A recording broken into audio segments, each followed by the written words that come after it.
Hello, little one. This podcast episode is just for you. Thank you so much for letting your mommy or daddy listen to me in the car all the time. And so I decided I should create something for you. How about I read you a Christmas story? Does that sound good? Yeah? Okay, crisscross applesauce, and you have to be quiet. What about the night before Christmas? Oh my goodness, that's tonight, right? Okay, listen up. 'Twas the night before Christmas, when all through the house not a creature was stirring, not even a mouse.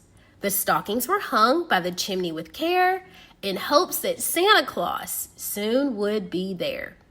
The children were nestled all snug in their bed, while visions of sugar plums danced in their head. And Mama had on a bonnet, and Daddy had on a cap. They had just settled down for a long winter's nap. When out on the lawn there arose such a clatter, Daddy sprang from the bed to see what is the matter. Away to the window he flew like a fat flash, tore open the shutters and threw up the sash. The moon on the breast of a new fallen snow gave the luster of midday to the objects below.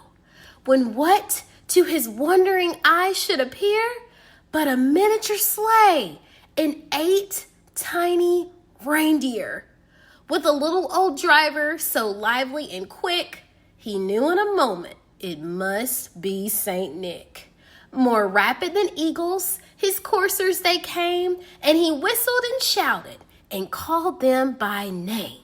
Now Dasher, now Dancer, now Prancer and Vixen, on Comet, on Cupid, on Donner and Blitzen, to the top of the porch, to the top of the wall. Now dash away, dash away, dash away all.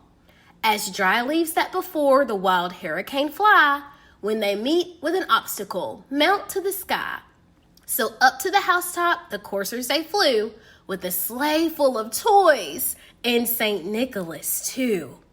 And then in a twinkling, he heard on the roof the prancing and pawing of each little hoof.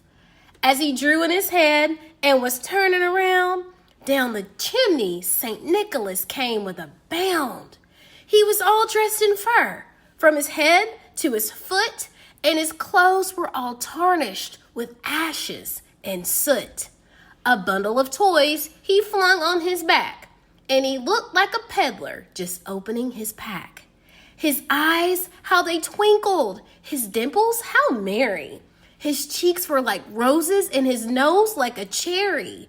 The droll little mouth was drawn up like a bow, and his beard on his chin was as white as the snow. The stump of his pipe he held tight in his teeth, and the smoke it encircled his head like a wreath. He had a broad face and a little round belly that shook when he laughed like a bowl full of jelly. He was chubby and plump, a right jelly old elf, and he laughed when he saw him, in spite of himself.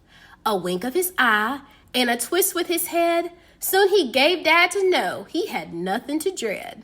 He spoke not a word, but went right to work, and filled all the stockings, and turned with a jerk. And laying a finger aside of his nose, he gave a nod, and up the chimney he rose. He sprang to his sleigh, to his team he gave a whistle, and away they all flew, with the down of a thistle. But I heard him exclaim, ere he drove out of sight, Merry Christmas to all, and to all a good night. Merry Christmas, little one. Don't forget, early to bed so Santa can come. We'll talk soon. Bye-bye.